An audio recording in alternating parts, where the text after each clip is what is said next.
Hey y'all, hey, welcome back to All That and Then Some with Duana. I am Duana.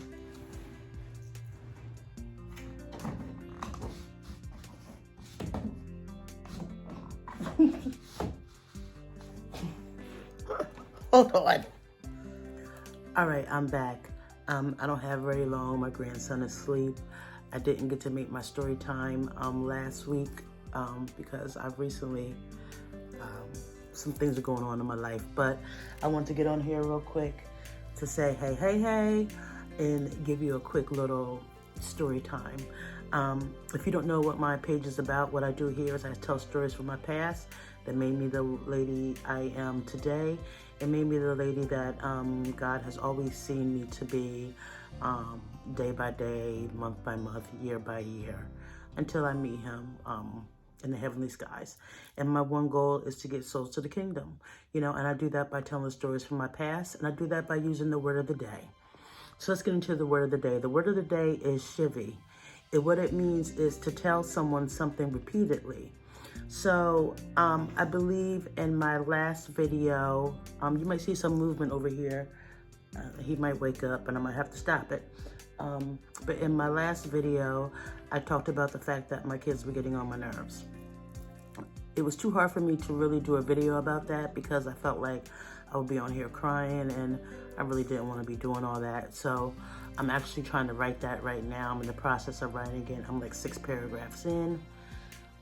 It's going to be a long blog. I doubt if I have it done before I put this out, but if I do, I might put the link below. But anyway, chivvy, to tell someone something repeatedly. So I decided to talk about the time that I left my children 6 years ago, back in 2016. 2016, well, for the longest time before that, I had kept hearing God tell me that I need to take my hands off my children, so I thought that meant, I'm looking rough. Like, it's like 6 something in the morning. I hurry up and like pick my hair out to the best ability, put on my lashes at least. And yes, I did get my Jane Michelle matte lashes. I think they're the same. They look good. That's all that matters. Thank you, girl. So I kept hearing God tell me that I needed to take my hands off my children, So in my own way, I thought I was doing that. And what you have to understand is when my children were raised, I was alcoholic. I was doing all types of drugs, and they grew up pretty much like my youngest child. Since he was born, since he was a baby, I had been drinking, and I didn't get myself right till he was about 16, 17 years old. So by the time he was 18, God kept telling me, look, I kept asking my kids to leave because my kids were still doing things that I no longer wanted to be a part of, They were having a lot of people come over my house. It was just, disrespect was rampant. Every time I came home, there was just people always at my house, windows busted, doors busted, walls busted from fighting and carrying on. And I was just tired of it, So I was like, if y'all not gonna leave, I'm gonna leave. Because I just kept hearing in my head, you gotta move. You know what I'm saying? You gotta move. So I took it literally. I had to get up and move.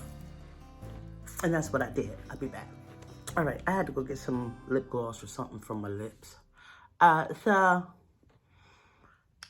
So I told my children, look, I'm moving in May. Y'all can't come with me. I just can't be in this situation no more, blah, blah, blah. Like, nobody believed me, Like, they all sat around and kept doing what they were doing. Whole time I was packing my stuff, Because I was like, I heard God say, if they ain't gonna move, you need to move. You gotta take your hands off of them. They're grown. There's no more that you can do, So when May came, I was out. I think it was April of 2016. I packed all my stuff up and I was like, all right, see y'all. And I left the place that I was paying all the bills by myself. Now, mind you, all my kids were all over 18. So 3 of my 4 kids were living with me. Nobody was paying any bills but me. Nobody. So I left, and sometimes when I know me personally, when I hear something from God, I automatically think it's going to happen just like that. Like I moved, I'm living in these rooms. I was renting rooms from year to year to year, just being a nomad, just because I was like, God said my kids can't live with me. God says, I can't have greater if I keep on enabling my children, blah, blah, blah, blah, blah, So in my head, I'm thinking as soon as I move, they're going to do what they need to do. Yeah, it ain't happen like that, because here we are 6 years later and we still in the same boat. Last month sometime, a couple of my children were talking about, they were going to need to come back and rethink some things in their lives. And automatically I went to, oh God, they're going to think they're going to have to live with me. Now, I'm going to be real transparent here, and I might start crying. I have always been the type of mother where I'm like, once you're 18, and I understand there's some people out there like, oh, I don't understand why people are like, when you're 18, you got to kick your kids out. If you had kids like I had kids, when they're 18, you're getting out. My kids did not want to be responsible. My kids did not understand, like, when you damage things, that's not going in your name, it's going in my name. I've got kicked out of an apartment and couldn't get another apartment for years because of damage and visitors and stuff that my children had at the apartment that I was living at, and we had to go from there to living in a roach-infested place in 2013, because guess what? There was nothing else that I could get, so it's like little things like that.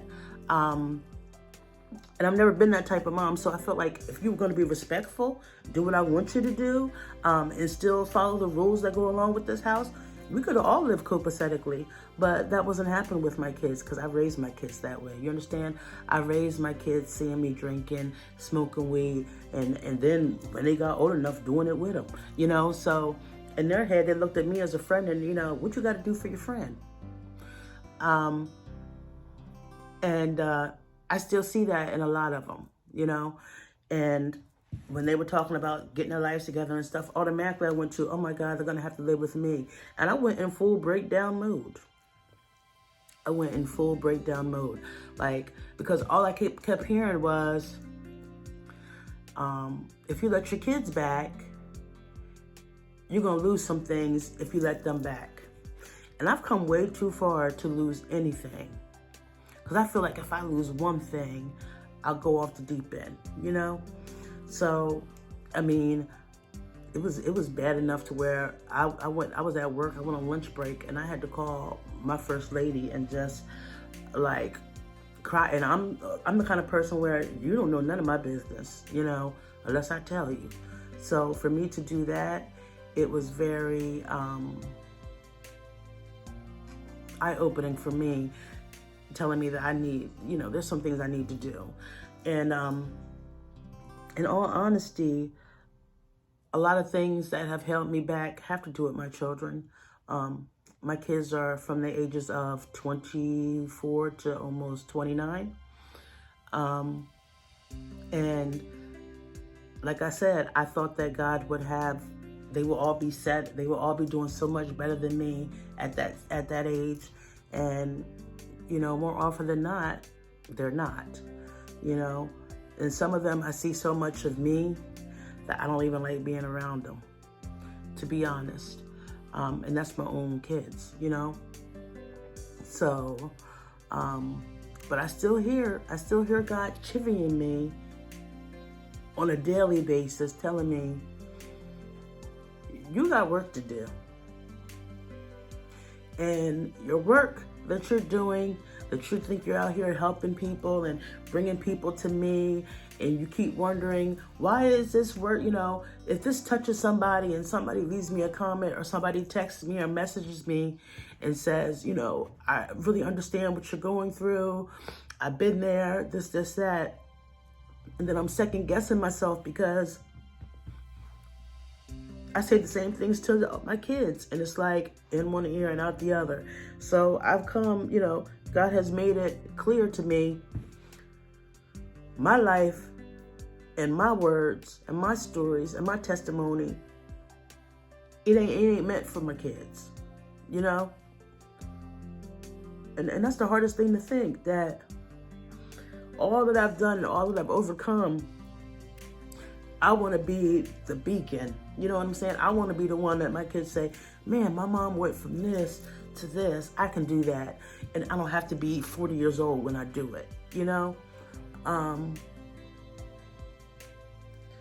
So that's where I'm at right now. And if you don't get some story times for a while, that's why, you know, I'm just in a very transitional moment in my life where I have two roads, and I want to do the right road. I really want to do the right road, because I feel if I don't do the right road, I'm going to lose some stuff.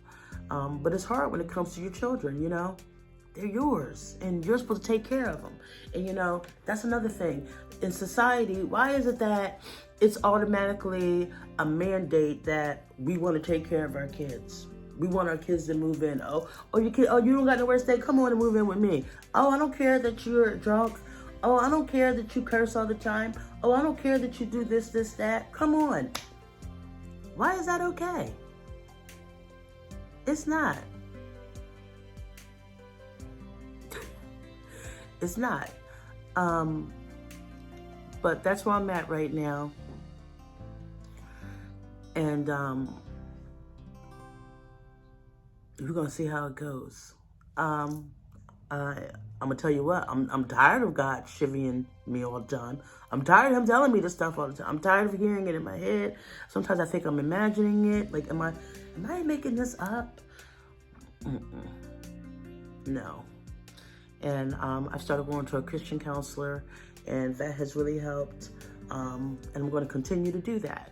So when you have somebody shivering you, whether it's a friend or a parent or even that man up above, your daddy, pay attention, because sometimes we need to listen. You know, this has been a 6-year struggle for me. And 2022 is a year where I'm like, God, you told me don't do it. I'm not going to do it. And I'm not going to do it. As hard as it's going to be for me to not do, I'm not going to do it. And I'm going to have to live with the repercussions that come from that. And I'm okay with that, because God has the final say, and God is the pilot in this whole thing. And I'm going to just trust him and believe that he really is going to work this out for my children. Because guess what?